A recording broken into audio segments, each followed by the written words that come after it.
Il y avait dans le regard de Camille quelque chose que personne ne savait lire, pas même ses proches. Une douceur en façade, une bienveillance presque troublante, mais derrière cette façade, il y avait un monde de soupçons, de doutes, de pressentiments qu'elle n'osait pas affronter. Depuis 7 ans, elle vivait avec Hugo, son compagnon de toujours, l'homme qu'elle avait rencontré à la fac, celui qui lui avait promis une vie tranquille, sans vagues, avec maison, enfants, fidélité. Ils habitaient une maison au volet blanc, dans une banlieue trop calme, et chaque dimanche, ils prenaient le café dans le jardin, entourés de plantes qu'elle n'aimait même plus. Sa sœur jumelle, Léa, venait souvent, toujours souriante, toujours un peu plus maquillée, un peu plus exubérante, un peu plus libre. Elles se ressemblaient comme 2 gouttes d'eau, mais Camille était le silence, Léa le cri, Camille était la pluie fine, Léa l'éclair. Et pourtant, quelque chose clochait depuis longtemps. Camille le sentait. Des regards furtifs entre Hugo et Léa. Des gestes qu'il croyait subtils. Des phrases à double tranchant. Un parfum sur l'écharpe d'Hugo qui n'était pas le sien. Mais elle se disait que c'était elle, qu'elle devenait paranoïaque, que vivre avec un homme trop longtemps rendait suspicieux, que ce n'était qu'un mauvais moment à passer. Jusqu'au jour où elle reçut ce message, anonyme, simple, ils couchent ensemble depuis des années. Son cœur avait explosé dans sa poitrine. Mais le pire n'était pas encore là. Le pire, c'était que dans les jours qui suivirent, tout ce qu'elle croyait solide s'effondra avec une évidence glaciale. Hugo devenait nerveux quand elle parlait de Léa, il changeait de sujet. Léa, elle, venait de moins en moins, et quand elle venait, elle ne la regardait plus dans les yeux. Camille devint une espionne de sa propre vie. Elle fouilla dans les tiroirs, les mets, les horaires. Elle enregistra une conversation, un soir, entre Hugo et Léa. Les voix étaient basses, mais claires. Tu ne peux pas lui dire, pas maintenant. Elle ne le supporterait pas. Et Léa, d'une voix tendue, je suis fatiguée de me cacher. Je veux que tu sois à moi. C'était là, son compagnon et sa sœur jumelle. Depuis combien de temps? 3 ans? 5? Depuis des années, disait le message. Camille vacilla, mais elle ne cria pas. Elle n'affronta personne. Elle observa. Elle nota tout. Elle sourit même, parfois, pour ne rien montrer. Et dans ce silence, elle prépara sa vengeance. Une vengeance douce, élégante, impitoyable.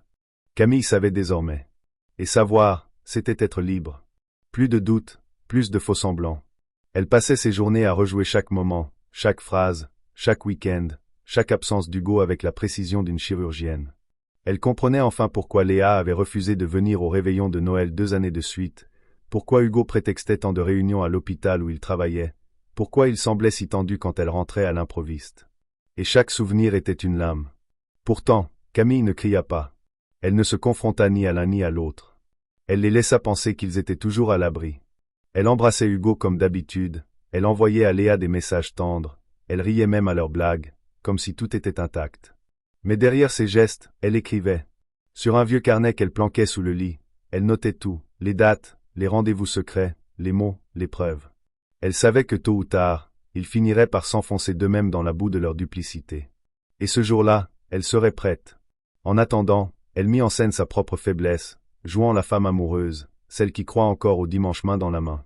Elle acheta un billet pour un week-end à Rome, elle fit livrer à Hugo un cadeau pour leur anniversaire, un pull qu'il n'aima même pas, et elle invita Léa à dîner, juste pour l'entendre refuser.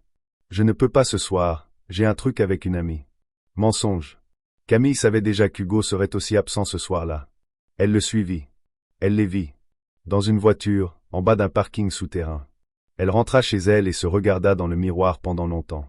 Elle vit son visage, ses yeux, sa bouche. Elle pensa à Léa, qui avait le même. Elles étaient identiques, mais l'une était loyale, l'autre prédatrice.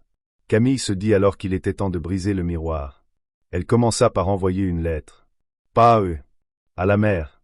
Leur mère, celle qui tenait encore à sa petite image de famille parfaite, leur mère qui n'avait jamais vraiment différencié ses 2 filles, comme si une jumelle effaçait l'autre. Dans la lettre, Camille disait tout. Avec détail, avec précision. Elle savait que leur mère serait choquée, bouleversée, incapable de garder ça pour elle. Elle comptait sur la vieille manie familiale, tout finit par se savoir. La lettre fit son effet. 2 jours plus tard, leur mère appelait Camille en larmes. Elle ne comprenait pas. Elle refusait d'y croire. « Tu es sûre, ma chérie? Ce n'est pas une erreur, un malentendu. » Camille ne répondit presque rien, sauf cette phrase glaciale. « Je ne suis pas celle qui détruit la famille, maman. » Puis elle raccrocha. Le soir même, Hugo rentra plus tôt. Il semblait nerveux, comme si un orage invisible grondait autour de lui. Camille le regarda en silence, l'invita à dîner comme si de rien n'était, lui parla des vacances d'été, des rideaux du salon qu'il faudrait changer. Il ne dit rien. Il avait ce regard de coupable qui s'ignore, ce regard de l'homme qui sent que tout s'effondre mais ne sait pas encore d'où vient l'attaque. Camille, elle, préparait la scène finale. Le lendemain, elle appela Léa. Elle l'invita à passer le week-end chez elle, comme au bon vieux temps. Léa hésita, mais accepta. Elle croyait peut-être à un pardon, à une reconstruction. Camille sourit en silence. Elle fit les courses, prépara la chambre d'amis, choisit du vin rouge. Elle voulait que tout soit parfait. Le samedi soir, Hugo, Léa et Camille étaient réunis autour de la même table, comme une famille normale. Les rires étaient forcés, les regards fuyants, mais le vin coulait, et les apparences tenaient encore debout. Jusqu'au moment où Camille posa calmement sa fourchette, se leva, alla chercher une enveloppe dans le tiroir du buffet, et la posa au centre de la table. À l'intérieur, il y avait des photos.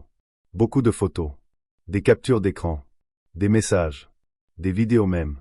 Hugo pâlit et Léa devint livide puis Camille s'assit. Elle ne cria pas et ne dit rien. Elle les regardait seulement, les yeux bien ouverts. Vous avez eu des années. Moi, j'ai eu des nuits entières à me demander pourquoi je ne me sentais plus aimé, pourquoi ma sœur m'évitait, pourquoi mon corps me dégoûtait. Maintenant, je sais. Et maintenant, vous allez payer. Léa voulut parler. Hugo tendit la main vers elle, comme pour l'arrêter. Trop tard.